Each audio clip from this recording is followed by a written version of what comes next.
Olá, bem-vindos à nossa conversa de hoje. Vamos mergulhar na história fascinante da psicologia. Temos aqui fontes que, olha, vão desde as raízes bem antigas até as ideias mais modernas. A nossa missão é tentar perceber como é que o pensamento sobre a mente evoluiu, né? E como é que a psicologia se tornou, bem, o que é hoje. Aquela frase clássica do Ebbinghaus: a psicologia tem um longo passado, mas apenas uma história curta. O que isso quer dizer, afinal? Olá! Pois essa frase é ótima. Basicamente, significa que as perguntas fundamentais, o que é a mente, a alma, por que nos comportamos assim, essas são questões milenárias, é o longo passado. Ah, faz sentido. Mas a psicologia como ciência, com método, laboratório, isso é bem mais recente, tipo fim do século XIX. Essa é a história curta. As fontes que temos traçam justamente esse caminho, da filosofia à ciência. Ok. Então vamos lá desvendar isso. Onde é que as fontes dizem que tudo começou? Grécia Antiga, imagino. Exato. A Grécia Antiga é fundamental. Filósofos como Platão, Aristóteles, eles já debatiam a psique, a alma. Platão com a alma tripartida, razão, emoção, apetite. Lembro-me disso. E Aristóteles com a hierarquia, vegetativa, sensitiva, racional, já a diferenciar os humanos. E até Hipócrates, que ligou os humores do corpo aos temperamentos. Uma teoria de personalidade bem primitiva, claro. Os quatro humores, sim. Melancólico, colérico... Isso mesmo. E até nas tragédias, tipo Édipo Rei, já se explorava o autoconhecimento, o conflito interno, ou seja, a ligação mente-corpo-comportamento já estava lá, de alguma forma. Fascinante. Mas, avançando um pouco, quando é que surgiu a ideia de estudar a mente de forma mais científica? As fontes falam de Kant, no século XVIII, a levantar um desafio. Antes dele tinha havido aquele debate, né? Racionalistas como Descartes, penso, logo existo. A razão acima de tudo. E os empiristas, como Locke, com a mente como tábua rasa, moldada pela experiência.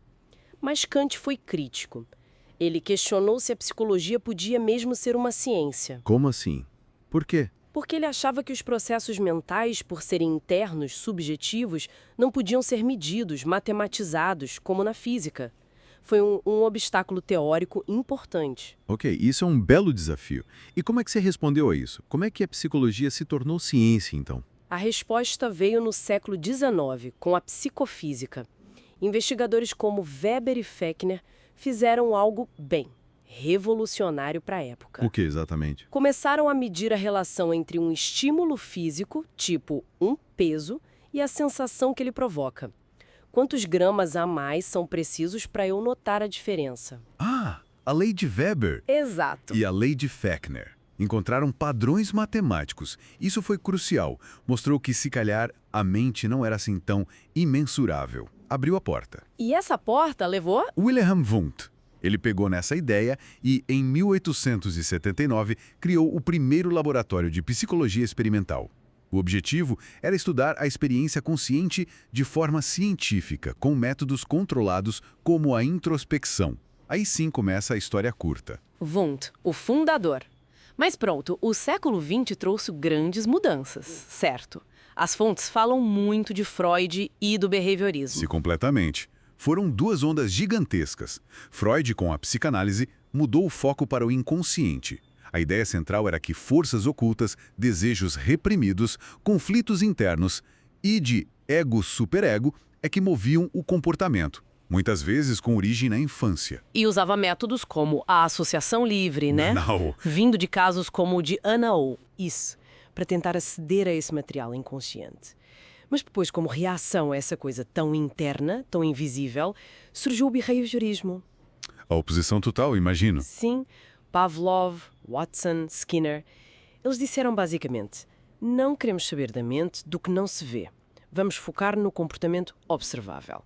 Relações, estímulo-resposta. O cão de Pavlov a salivar. Exato, condicionamento clássico. E o Watson com o pequeno Albert, a condicionar o medo, e Skinner com o condicionamento operante, comportamento moldado pelas suas consequências, reforço, punição, puramente observável. Parece que a psicologia andou aos saltos, da mente para o comportamento, mas depois voltou à mente, não foi? A revolução cognitiva. Sim, o pêndulo voltou a oscilar. a meio do século XX, mais ou menos, com a influência da computação. A ideia da mente como um processador de informação ganhou força. Ah, a metáfora do computador. Exatamente. O foco voltou para os processos mentais internos. Percepção, memória, linguagem, pensamento, resolução de problemas. Como é que processamos a informação do mundo? A mente voltou a ser vista como ativa. E daí surgiram a psicologia cognitiva, as neurociências. Sim, campos que estudam como damos sentido ao mundo, como a nossa mente funciona por dentro, mas agora com métodos mais objetivos, muitas vezes ligados à atividade cerebral. Portanto, que viagem! Da filosofia sobre a alma, passamos para laboratórios a medir sensações, depois um mergulho no inconsciente, a seguir um foco radical do comportamento observável e, por fim, de volta aos processos mentais complexos, mas com novas ferramentas. É isso mesmo. O que as fontes destacam é essa evolução dinâmica. A psicologia está sempre a refinar as suas perguntas, os seus métodos, desafiando o que veio antes e integrando cada vez mais perspectivas biológica, psicológica, social, cultural. Pensa-se na Horney e a cultura, ou no humanismo e o potencial humano. Entender essa história ajuda a perceber por que a psicologia hoje é tão diversa, né? Tantas abordagens diferentes. Exatamente. Ajuda a apreciar essa riqueza. Não há uma única verdade, mas sim diferentes lentes para olhar o fenómeno complexo que é o ser humano. Uma exploração rápida, mas intensa, por séculos de pensamento. O ponto-chave, parece-me, é essa busca contínua e em evolução para entender a mente e o comportamento. Da filosofia à ciência multifacetada de hoje. E é uma busca contínua, claro. Deixo talvez uma questão final, provocada por esta história toda. Se o foco já mudou tanto, alma, consciência, comportamento, cognição, qual será a próxima grande mudança? O que é que ainda nos escapa fundamentalmente sobre nós mesmos? Uma boa pergunta para ficarmos a pensar. E com ela, concluímos esta nossa análise.